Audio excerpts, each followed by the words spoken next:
Friends, good evening. मैं नितेश आप सभी का अपने चैनल पर स्वागत करता हूं। SBI clerk cadre junior associate का वैकेंसी आया है, कल ही आपका आया है। आज से फॉर्म भराना चालू हो गया है। तो बहुत सारे बच्चे होंगे जो कि अभी अपना ग्रेजुएशन का फाइनल ईयर दे रहे होंगे या अभी उन्होंने रिसेंट में तैयारी की शुरू की होगी या कुछ लोग जो तैयारी कर रहे होंगे। तो मैं ये वीडियो बेसिकली उन सभी के लिए बना रहा हूँ कि आप एग्जाम को कैसे प्लान करें, आप अपने तैयारी को किस तरह से प्लान करें ताकि आप एग्जाम में अच्छा कर सकें। तो उसके लिए मैंने जो है लास्ट टू इयर्स में जो वैकेंसी आई थी और साथ साथ इस साल जो वैकेंसी आई है और पिछले ईयर के कट ऑफ का भी कुछ लिया है और वैकेंसी का लिया है कि पिछले साल कितनी वैकेंसी थी, कट ऑफ कितना था। यहाँ एक बात मैं आपको क्लियर कर देना चाहता हूँ कि कट ऑफ जो है पूर्णतः डिपेंड करता है एग्जाम के लेवल पर और साथ ही साथ नंबर ऑफ वैकेंसीज पर, ठीक है। तो इसलिए कट ऑफ जो पिछले साल का है उसको मतलब वो टारगेट आपको नहीं बनाना है, वो हमारा टारगेट होना चाहिए। आपका टारगेट ये होना चाहिए कि आपका रिदम और स्पीड दोनों अच्छा हो, आप स्कोर अच्छा करते हो। बाकी कट ऑफ को उतना लोड नहीं देना है, क्योंकि कट ऑफ के बारे में आप सोचेंगे तो हो सकता है कि आपको 50 स्कोर आए, 60 स्कोर आए, तो उस कंडीशन में आप डिमोटिवेट होंगे। लेकिन थोड़ा सा जानकारी रहना भी चाहिए, क्योंकि अगर हम 40 स्कोर ला रहे हैं, 35 स्कोर ला रहे हैं, तो फिर आपका तैयारी जो है उस लेवल का नहीं है कि आपका प्री निकल जाएगा। तो इसलिए मैंने थोड़ा सा कंपेरिजन किया है। अगर 2021 की बात करें तो 2021 में 4915 वैकेंसी आया था, 2022 में 5486 और इससे पहले 20 में भी जाएंगे तो लगभग 7000 के आसपास वैकेंसी आई थी। और इस बार जो है सबसे ज्यादा 8773 वैकेंसी है। तो ठीक ठाक वैकेंसी है, बाकी वैकेंसी तो कम ही करते हैं हम लोग, जितना ज्यादा निकले उतना अच्छा, लेकिन फिर भी ठीक है। 8000 9000 के करीब वैकेंसी है। अब अगर हम बात करते हैं पिछले साल के कट ऑफ से, हमने कुछ स्टेट को लिया है, मेन स्टेट को जो हिंदी भाषी हैं और साथ ही साथ मतलब जहाँ हिंदी जो है आपको एलपीटी नहीं देना पड़ेगा अगर आप हिंदी पढ़े हुए हैं तो वैसे स्टेट को उठाया है। बाकी सभी स्टेट के विद्यार्थियों के लिए, सभी ऑल इंडिया के विद्यार्थियों के लिए मेरा ये वीडियो है, आप सभी देख सकते हैं और इसका लाभ उठा सकते हैं। तो पिछले साल यूपी में 631 लखनऊ दिल्ली सर्किल से 631 वैकेंसी था और कट ऑफ जो गया था प्री का 77.5 गया था। इस बार जो है लगभग 3 गुना वैकेंसी ज्यादा है उस सर्कल से, यूपी स्टेट से 1781 वैकेंसी है टोटल। अब छत्तीसगढ़ की बात करें तो कट ऑफ था 72.75, लेकिन मात्र 92 वैकेंसी था 2022 में। इस बार 212 वैकेंसी मतलब डबल के आसपास है। उसी तरह से आप एमपी में देखें तो एमपी का जो कट ऑफ है वो 74.75 है और 389 वैकेंसी था, लेकिन इस बार उससे कम है, 288 वैकेंसी है। उसके बाद आप बिहार झारखंड देख लें तो बिहार झारखंड में 21 और 22 में कोई वैकेंसी नहीं थी। इस बार वैकेंसी आई है, बिहार से 415 वैकेंसी है, झारखंड से 165। कट ऑफ की बात करें तो ये 69.25 वो 2021 का ही कट ऑफ है। ये वैकेंसी थी, बिहार झारखंड से वैकेंसी है। राजस्थान से जो है आपका 75 कट ऑफ गया था और 284 वैकेंसी थी पिछले बार। इस बार जो है 940 है, लगभग 3 गुना राजस्थान में भी है।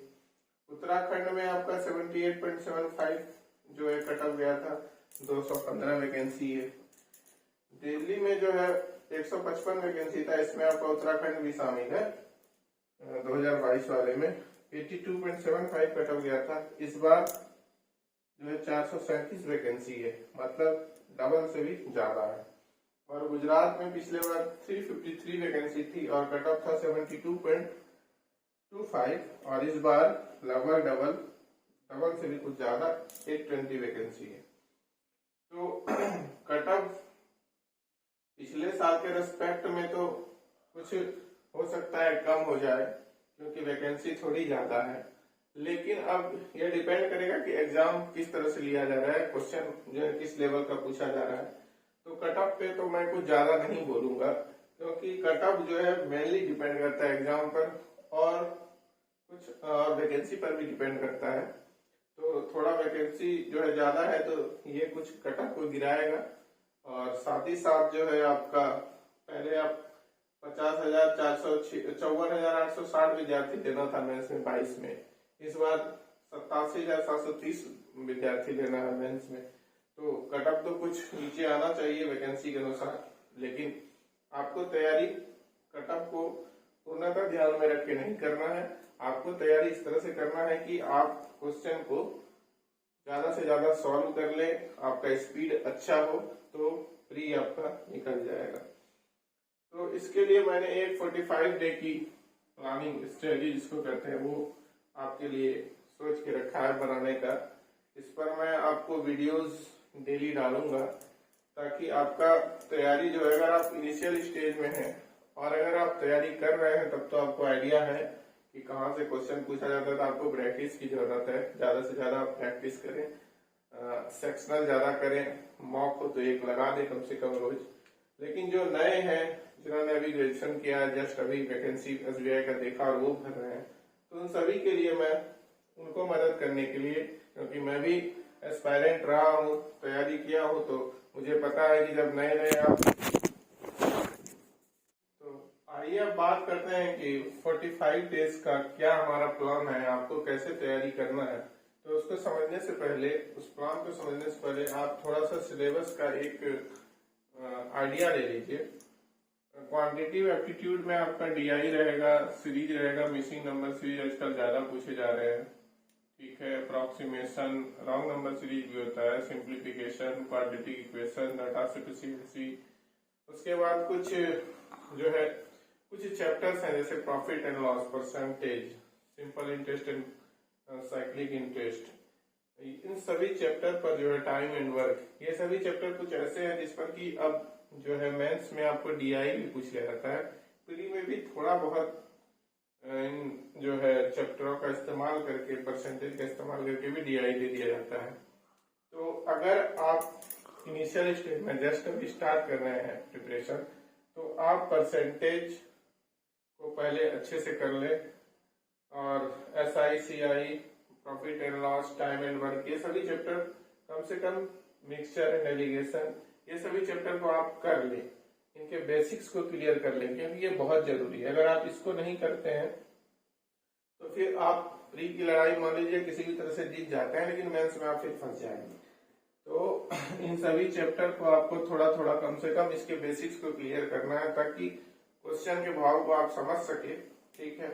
उसके बाद आप DI, सीरीज, अप्रोक्सीमेशन, सिंप्लीफिकेशन, अपने जो है सिंप्लीफिकेशन के स्किल को आपको बढ़ाना है, आप तेजी से जल्दी सॉल्व कर सकें, ऐसा आपको अपना अप्रोच बनाना है। और उसके लिए थोड़े शॉर्ट ट्रिक्स भी इस्तेमाल अगर आप करना चाहें तो कर सकते हैं।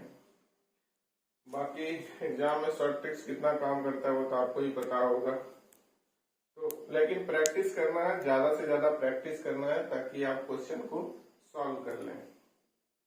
तो इन्हीं चैप्टरों पर आपको ये जो है क्वांटिटेटिव एप्टीट्यूड में फोकस करना है। रीजनिंग में आ जाए तो पजल, तो 3 से 4 पजल पूछा जाता है। तो 3 से 4 पजल पूछा जा रहा है तो आप पजल को इग्नोर कर नहीं सकते। तो पजल में आपका लीनियर, सर्कुलर, ठीक है, रेक्टेंगल के अंदर और बाहर जो देखने वाले बहुत इस तरह के पजल पूछे जाते हैं, या फ्लोर वाले पजल पूछे जाते हैं। तो इसमें पजल तो आपको प्रैक्टिस करना ही पड़ेगा। साथ ही साथ आप डायरेक्शन के क्वेश्चन, ब्लड रिलेशन के क्वेश्चन, अल्फा न्यूमेरिक, इनइक्वालिटी, इन सभी को भी कर सकते हैं। ये सभी जो है अगर आप करते हैं तो इसमें 1, 2, 3 नंबर कैसे करके क्वेश्चन पूछे जाते हैं, तो आप उसको थोड़ा इजी रहता है, उसको आसानी से कर ले जाएंगे। तो रीजनिंग में आपका यही सारे पे ज्यादा फोकस करना है। इंग्लिश में आपको जो है कॉम्प्रीहेंशन तो जरूरी है, क्योंकि देखिए कट ऑफ जो है अगर ज्यादा जाता है तो आपका स्कोर भी ज्यादा होना चाहिए। तो ज्यादा अधिक स्कोर करने के लिए आपको ये जरूरी है कि इंग्लिश में आपका अधिक स्कोर हो। तो इंग्लिश में अधिक स्कोर करने के लिए आपको कॉम्प्रीहेंशन सॉल्व करने आना चाहिए। कॉम्प्रीहेंशन पे आपको फोकस करना है।